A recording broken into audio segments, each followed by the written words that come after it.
नमस्कार, मैं सुजाता मिश्रा। और जैसा कि सभी जानते हैं, आज 2 अक्टूबर है और हमारे देश के दूसरे प्रधानमंत्री श्री लाल बहादुर शास्त्री जी का आज जन्मदिन है। तो हम सभी की तरफ से उन्हें उनके जन्मदिन की शुभकामनाएँ। और वो जहाँ पर भी हैं, हम सभी उनको आज भी याद करते हैं और उनके द्वारा किए गए हर कार्य को हम तहे दिल से उनका शुक्रिया अदा करना चाहते हैं, उन्हें धन्यवाद देना चाहते हैं कि उन्होंने भारत देश में इतना अच्छा शासन चलाया हुआ था। श्री लाल बहादुर शास्त्री, जैसा कि हम सभी जानते हैं, भारत के दूसरे प्रधानमंत्री थे और उनका जो जन्म हुआ था वो 2 अक्टूबर 1904 में हुआ था। उनकी मृत्यु 11 जनवरी 1966 में हुई थी और उनकी जो मृत्यु थी वो काफ़ी रहस्यमय तरीके से हुई थी, जिसके बारे में हम अभी बाद में बात करेंगे। श्री लाल बहादुर शास्त्री हमेशा से ही परिश्रमी थे और बहुत ज़्यादा भावुक और दृढ़ संकल्प के व्यक्ति थे। वो जो एक बार ठान लेते थे उसे ज़रूर पूरा करते थे। श्री लाल बहादुर शास्त्री जी की पत्नी का नाम ललिता शास्त्री जी था और जो शास्त्री जी थे, जब उन्होंने कार्यकाल संभाला था प्रधानमंत्री जी का, तब उनके समय में भारत में अनाज की कमी हो गई थी और तब कहा जाता है कि श्री लाल बहादुर शास्त्री ने एक अपील किया था कि हर घर में सभी लोग हफ्ते में एक दिन ज़रूर उपवास रखें और इसका पालन उन्होंने खुद भी किया था। उनका पूरा परिवार हफ्ते में एक दिन उपवास रखता था और यही चीज़ उन्होंने पूरे भारत में अपील किया था कि सभी इसको पालन करें। और उनके इस अपील का भारतवर्ष में जितने भी लोग थे, उन्होंने ससम्मान इसको किया था। कहा जाता है कि जब पाकिस्तान और भारत में युद्ध शुरू हुआ था, तब उन्होंने भारतीय पैदल सेना से ही उस एरिया को जीत लिया था। लाहौर का एरिया उन्होंने जीत लिया था और तब वहाँ के प्रधानमंत्री पाकिस्तान के याकूब खान, उन्होंने श्री लाल बहादुर शास्त्री से समझौता करने के लिए कहा था और कहा था कि उन्हें उनका जो जीता हुआ एरिया है वो वापस कर दिया जाए।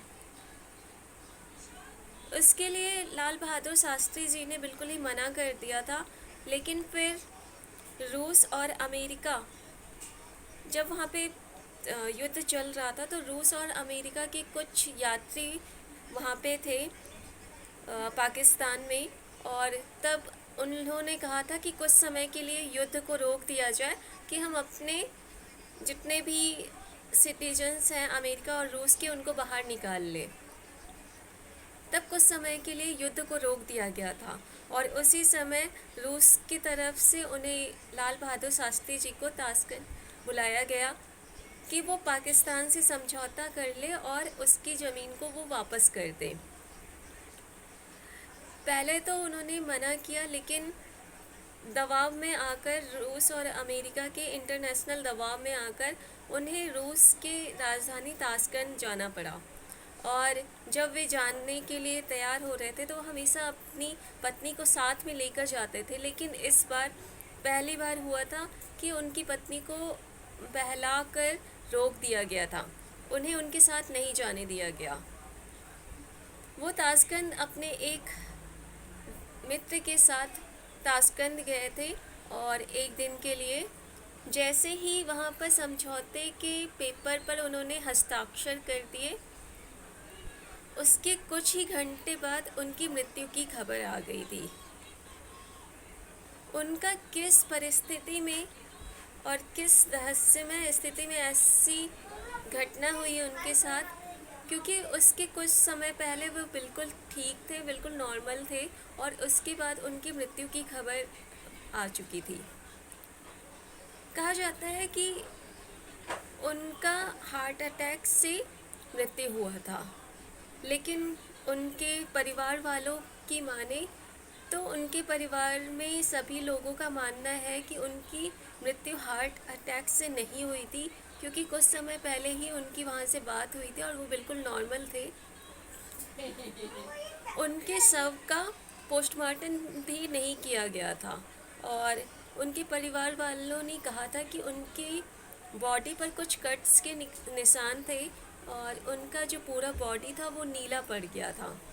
उन सभी को की तरफ से ये बयान आया था कि उनको जहर देकर मारा गया है।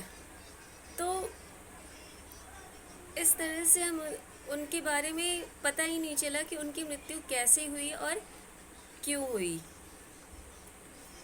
अगर वो अभी हमारे प्रधानमंत्री उस समय से रहते तो काफ़ी सारे बदलाव आ चुके होते भारतवर्ष में। उनके द्वारा दिया गया जय जवान और जय किसान का विश्वव्यापी नारा काफ़ी प्रसिद्ध हुआ, और बहुत ही अच्छा नारा है जो आज तक लोगों की जुबान पर आ जाता है। तो हम सभी को श्री लाल बहादुर शास्त्री जी के जन्मदिन पर उनका स्मरण करना चाहिए और उनके जैसा बनने का संकल्प करना चाहिए। जय जवान जय किसान। Thank you for watching my videos. मैं सुजाता मिश्रा। मेरे चैनल को सब्सक्राइब ज़रूर कीजिएगा और इसे शेयर ज़रूर कीजिएगा। Thank you.